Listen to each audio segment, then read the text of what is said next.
We are continuing to remind the people of Uganda and our party supporters that there is total need for us to support the gains that Uganda has scored over the years under your stewardship. These gains are many, but the most important that we all know is that the majority of these people before you are born during the time you are in leadership, and you have protected them, you have educated them, and they look healthy. And now here they are before you to continue listening to your teachings and making sure they participate in the continuous development of this country. Ekisembayo, Mr. President, kubyensoma, district ya Luuka, eziramu technical school, vocational and business institution yona yona.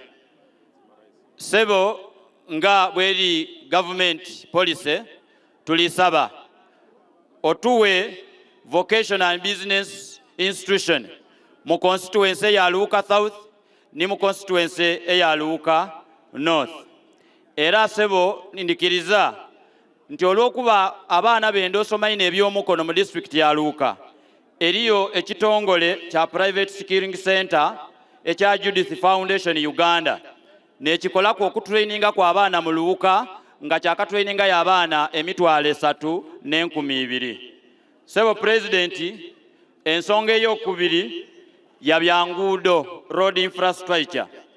Sebo kulwange ni kulwaba Luuka bonabona twende okukwebaza Mr. President n'okusiima bwe watuukiriza ekyeyamo kyewawa nti oluguudo okuva ewalugogo Eiganga okubita wano ekiyunga na Kabugu ebuloopa paka okutuukira ddala e Kamuli baaba oluguudo olwo abazimbi abaluzimba baamala okwida era sebo batandise okulukola nga tunaatera okufuna ku mukisa okubaawo kolansi. Banange mukubire ku President Munsawo amasanalaze mu Luuka.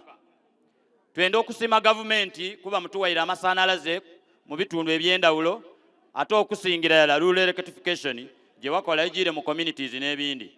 Aye sebo President mu district ene ya Luuka ebintu by'abantu bifaino abasuubuzi kubanga amasanalaze mu wiiki endala yonka gabaakuna ku 2 enaku edisigairewo mu district ene ya Luuka amasanze tikuba wayagananga n'abantu baife abali mu PDM abafunye sente tibalisobola kusuubula bulungi olw'okuba amasanalaze gavaavaako.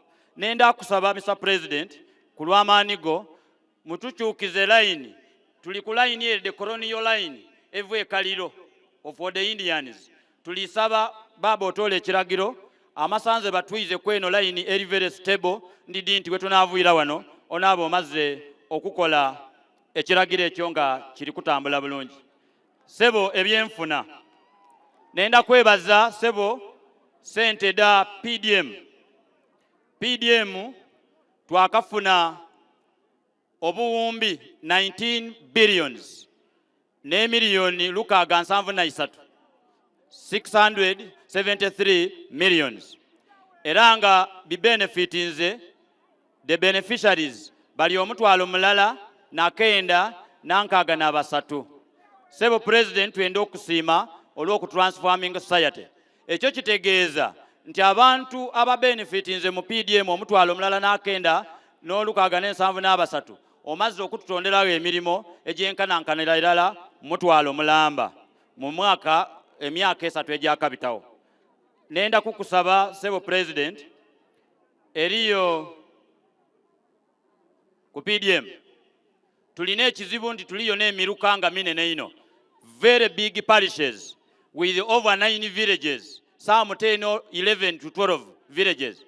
Sebo President bw'oweereza emiliyoni 10 mu muluka gw'ebyalo ebiswika 10 kiba kitegeeza nti abantu 10 basobola ofuna sente bwa ku kyalo ekyo nga kidatu twalira ibanga inene mu byalo 10 abantu 10 okufuna sente kumpi myaka 9 mulamba.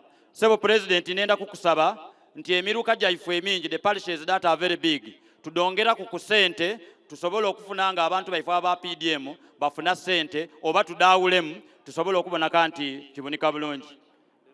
Your Excellency, mine to be very short today. It concerns the issues of the women empowerment.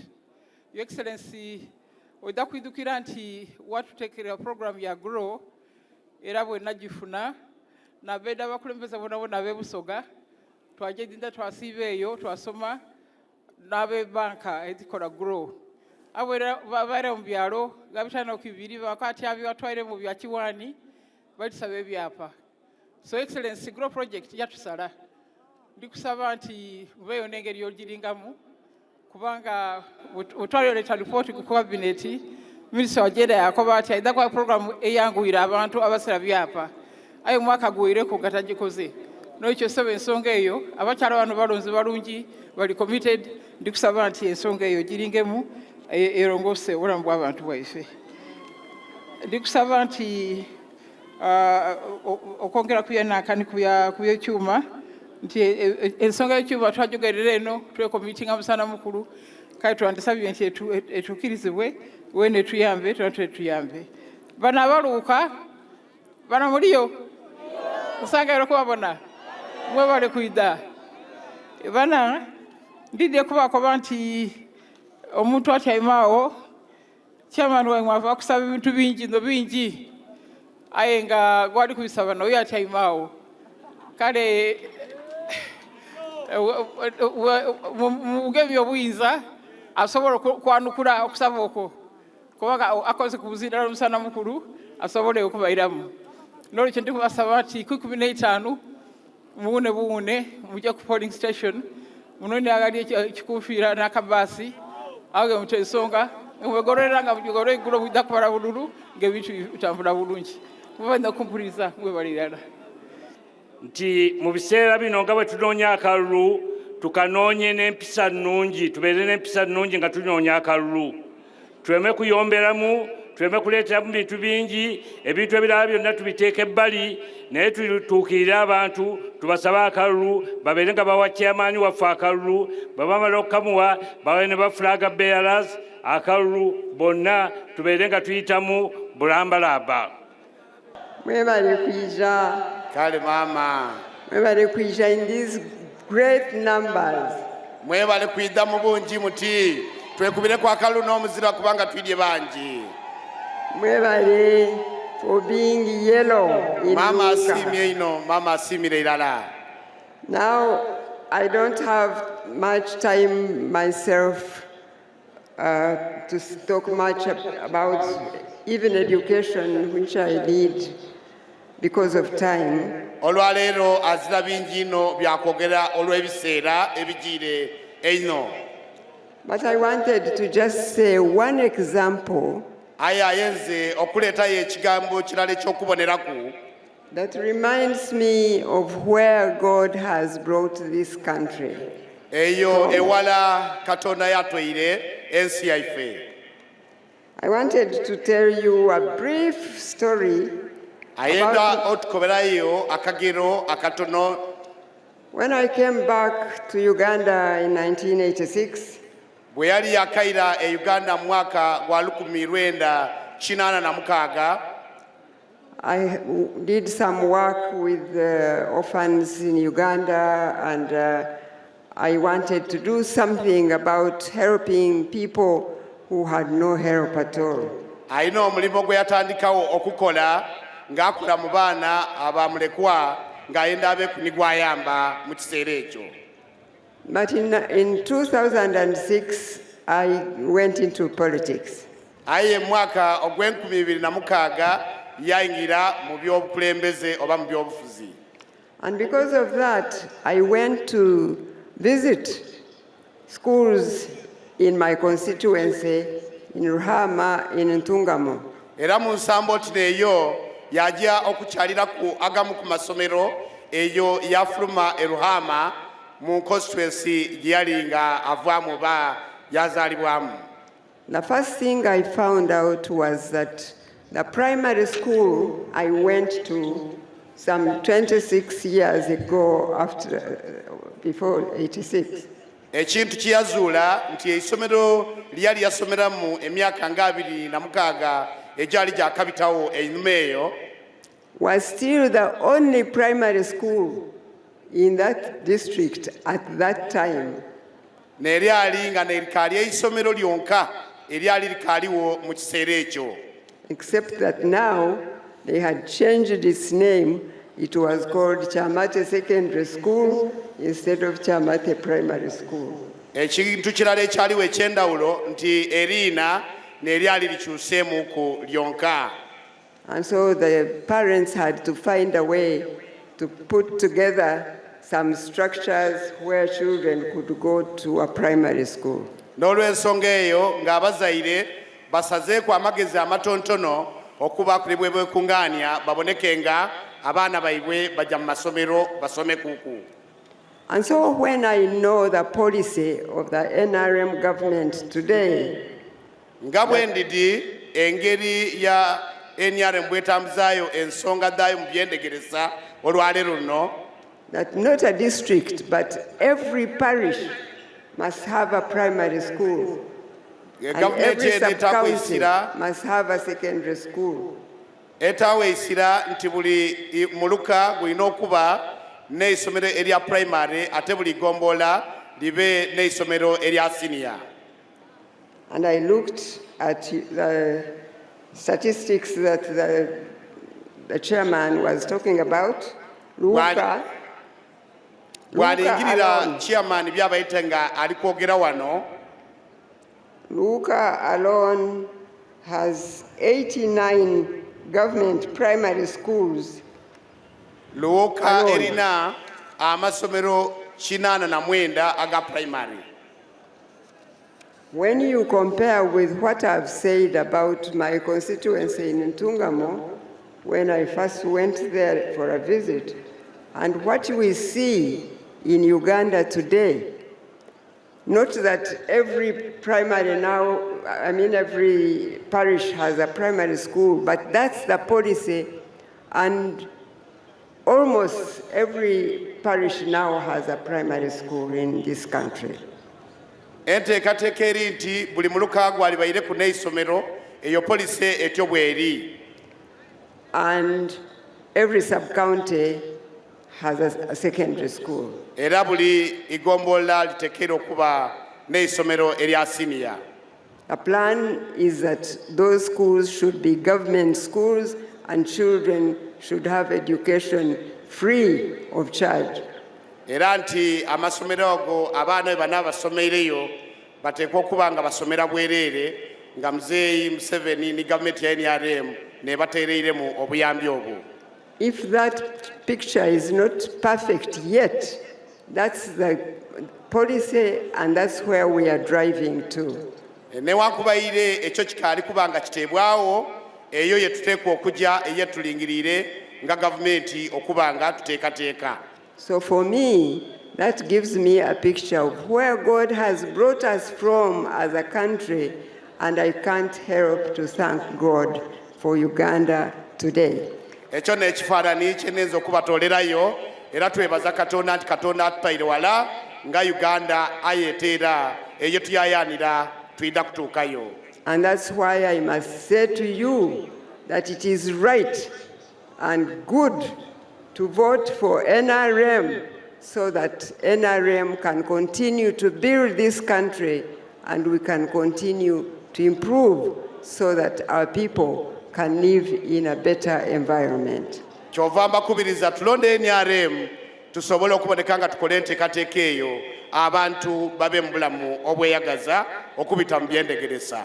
Luuka oye! Museveni ni Luuka oye! Musoga oye! Busoga oye! Uganda oye! Uganda oye! God bless you all. Katonda abampeera enkabi. In 1972, mu mwaka ogw'olukumi I remember bringing guns from Tanzania through Kenya up to, I was taking the guns to Kampala, but I had to stop at Iganga to wait for the night to take the guns into Kampala. Ndidukira omwaka ogwo gw'olukumi nali nga ntekeirwa okuleeta emundu okutole Tanzania ngambita Kenya ate wuyo yabaku Eiganga we yali nga ali kulinda obwire buzibezibeku asobole okuboneka nga yeyongerayo n'emundu ezo. I had 12 machine guns. Yali n'emundu 12. And I came with them in the train. Era yaida nado mu tereni oba gaali moosi. Until the railway station at Iganga. Okutuukaawo ku station eya railway Eiganga awo. And I got them out because I didn't want to enter Kampala in the morning. Era yaditoola mu gaali moto asobole okuditereka kuba yali ayitayenze kutera kutuuka Iyinda. At that time, Iganga was a very small trading center. Ebiseera ebyo ekiyunga wano waliwo akasenta. No, Iganga. Iganga kaali kasenta nga kakaali katontono omwaka ogwo. There was a new lodge at the end of that small trading town called Iganga. Era mu kasenta ak'Iganga ebiseera ebyo waliyo akaguudo akaali akayakayaka. So I put my guns there, showered, had breakfast, locked the room because I didn't want to stay in the room the whole day to be suspicious. What is he doing in the room? Era yanaabaku olwamala okunaabaku yaleka mukazi gaako emundu ezo yafulumamu kubanga yali tali kwenda kubanga abantu bamusuubikizaamu nti lwaki oyeegaliza mu kasenge ako omusana omukulu ogwo. That's when I realized Rusoga is close to Nyankole. Era awo yatandika okwegera nti obusoga kumpi bulinaanwa bwa Bunankole. So I went to the bus park to travel somewhere. So I just sat in the bus park and had the announcer saying, "Abagende enamwendwa." Oh. Era awo yajja mu bus park oba mu paaka ya baasi yatandika okuwulira abeeta nga bakuba ati abajje namwendwa abajje nani abajje nanka atyo nga bwe bali kweta. So I waited for the last place, which was the place near the River Nile, Namasagari. Era awo yawulira ekifo ekisembayo nga bakyeta nga bakati abajje Namasagari. So I went, I said, I'm going to Namasagari. Obooni yajja yayingira yabakuba ati bananze nja Namasagari. So I traveled, went up to Namasagari, then came Era back, yakaalakaalamu yatuuka e Namasagari. and came back in the evening, and I took my luggage to Kampala. Obwire bwe bwaziba yayingira mu kazigo ke mwe yalese emundu yaditoolamu obooni yayolera yajogwe Kampala. Now the next time I was here in Kiyunga, this was now 1980. Omukuzi ogwokubiri gwe yali wano ekiyunga gwali gwa 1980. That time I was a minister of regional cooperation. Ebiseera ebyo yali nga ne minisita owa ebitundu ebirinaine omukago guno gw'ebitundu ebirinaine. And there was a trypanosomiasis center here in Kiyunga. Era waaliwo akasenta akaali wano ekiyunga Akamongota. ak'obuduukaduuka Akokulwanyisa ebisukuma. Bamwita ebisukuma. akaali kalwanisa ebisukuma. Yes. So that was my next time here. Ogwo n'omukuzi gwe yali ku wano ekiyunga. So when I come here today in peace Olwaleero wendira ku wano nga tuli mu idembe tuti and openly ate nga wazira buzibu ng'ayidye musana mukulu and in happiness ate ng'ayidye mu isano to talk about our future, okwogera ku bulamu bwaife obw'omu maiso, I feel very happy. mpulira bulungi ino. Kampulira akalu n'omuzira kubanga president waife musanufu Awo wenebaliza kibumba. era yeebaza Katonda ku lw'ensonga eyo.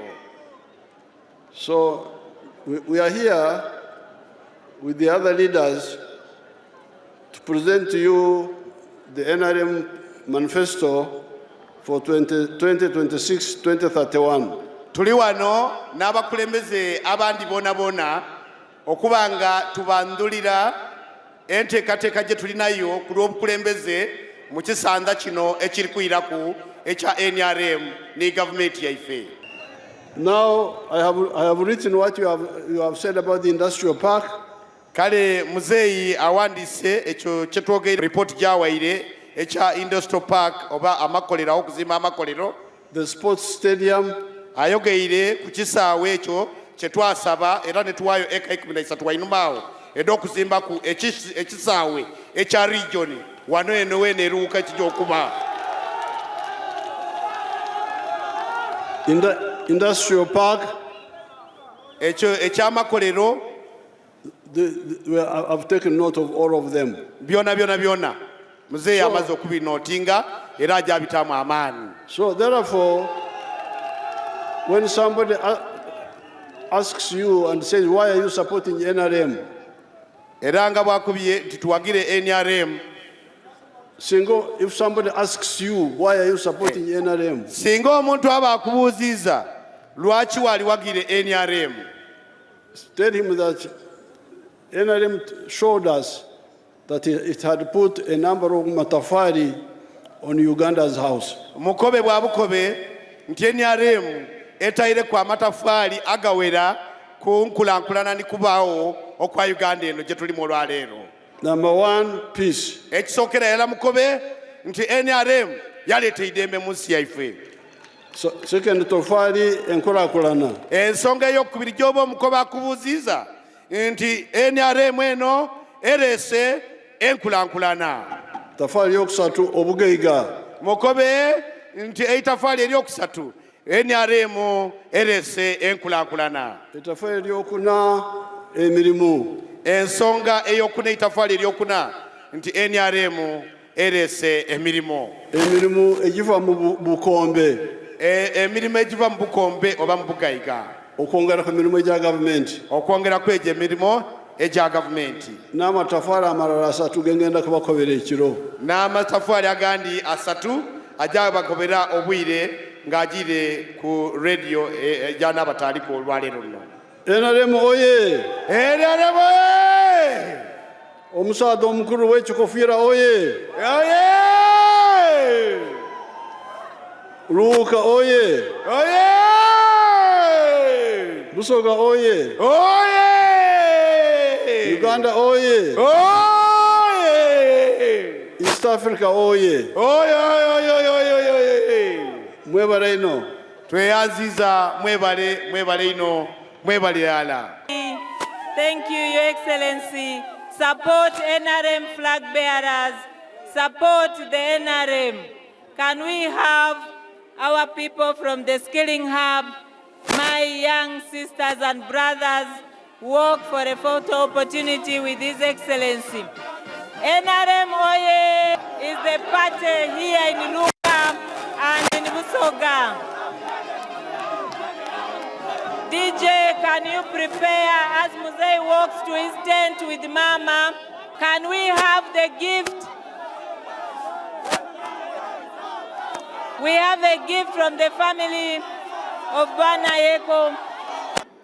We have amidst us the Right Honorable Al-Ajim Balam Barugare, the Minister of State for Youth.